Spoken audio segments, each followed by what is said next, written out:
Kenza du côté de ma mère. Évidemment, je félicite les organisateurs, particulièrement, je l'appelle toujours Excellence Monsieur le Gouverneur, Jean Bamanissa. Et partant, je ne suis pas technicien foncier, je vais essayer de faire quelques exercices par rapport au sujet qui m'est donné.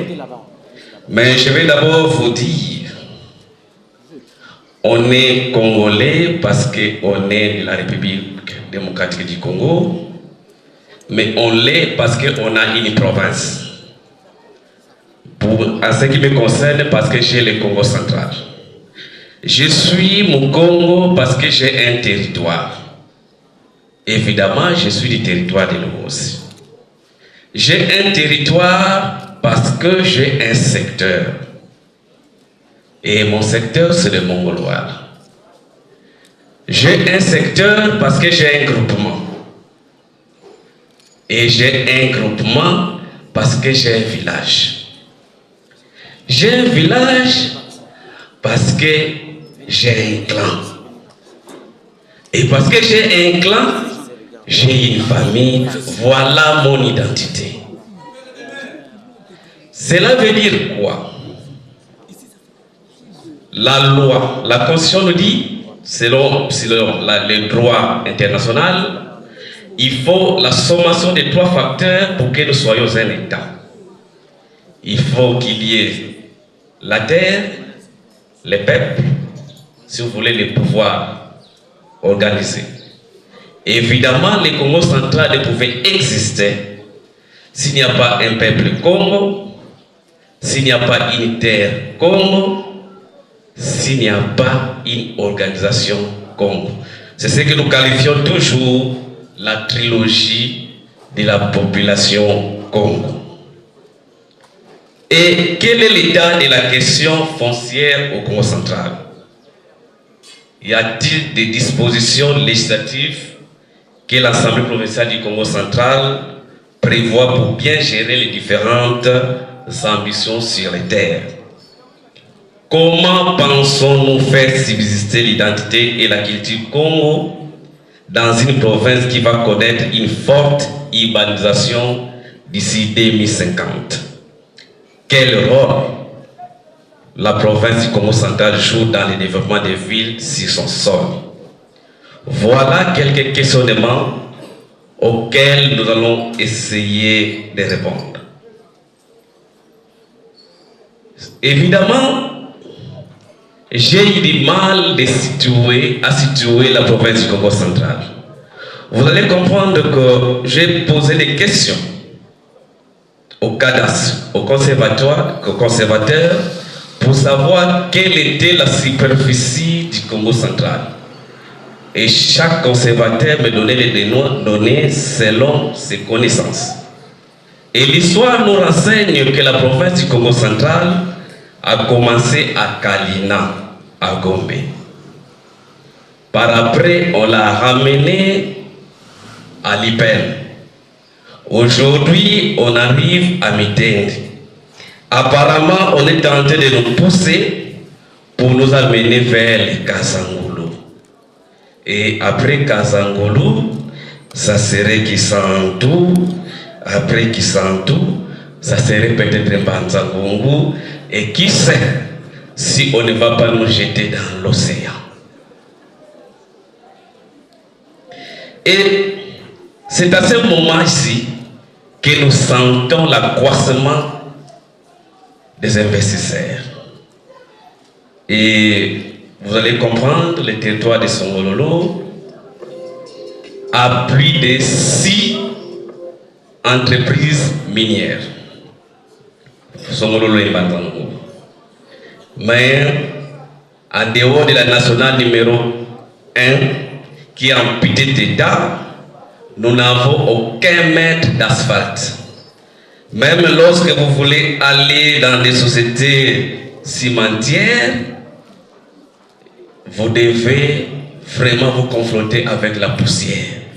Je me dis, comment vous pouvez être au même moment producteur de ciment, on ne sait pas asphalter leur propre route. Et cela veut dire, si on ne sait pas soigner sa propre plaie, nous qui en avons, nous allons pourrir avec nos plaies. Et donc la province du Congo central a quelques subdivisions ancestrales.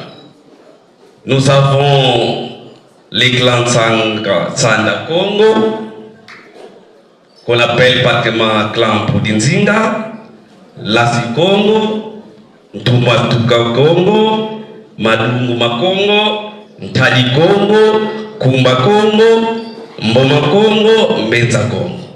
Pourquoi je suis en train de vous rappeler certains clans? Parce que l'histoire Congo renseigne. Les terres Congo ne sont pas à vendre, mais on loue les terres. La contradiction aujourd'hui, on s'accapare des terres du Congo central, même les cimetières, même les rivières, et du coup, les Bakongo, ou ceux qui ont choisi le Congo central comme province, n'ont plus où planter, sinon où enterrer leurs morts. À quoi serviront donc les industries si nous n'avons pas de terres? Et d'ailleurs, les industries existantes, à quoi servent-elles? Parce que nous parlons par exemple dans l'ONATRA ici, l'expo béton est sous un chantier. Quel contraste! Alors que nous venons pour rénover les choses, là où nous tenons notre session, c'est un chantier. Et c'est ainsi que nous pensons qu'après que nous aurons terminé cette session, nous allons maintenant arriver aux actes. Parce que les Bakongo disent toujours Tukuma mavanga kansi katukumbi mprovako. Ça dit, applaudissons les actes, mais nous n'avons pas besoin d'applaudir les paroles.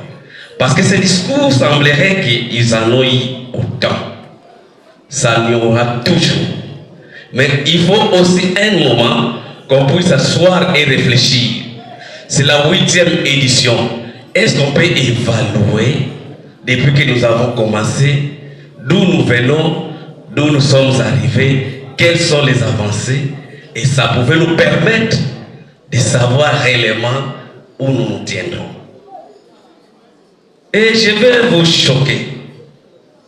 Le Congo central a un problème de terre. Oui, un problème de terre. Quelqu'un qui est mort à Kinshasa, on paye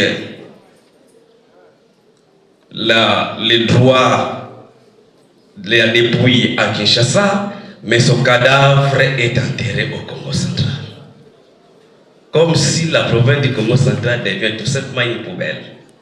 Vous mourrez à Kinshasa, vous payez tout à l'hôtel de ville de Kinshasa, non, on nous amène tout simplement la dépouille.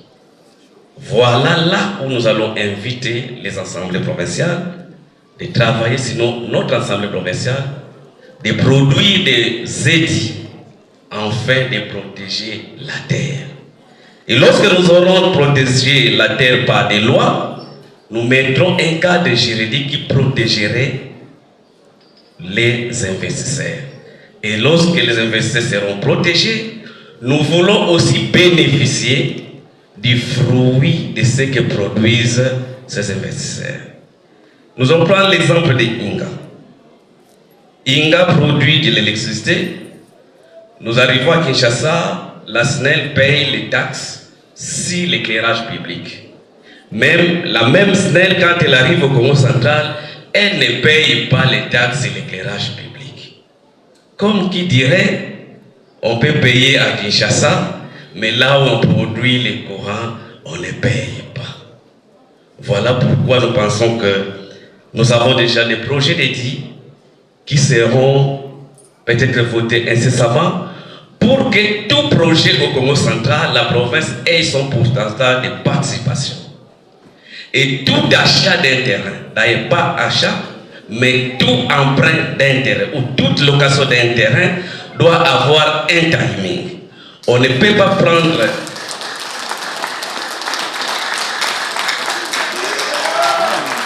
On ne peut pas prendre les sols congolais, sinon les sols des Bas-Congo indéfiniment et devenir des hommes sans terre.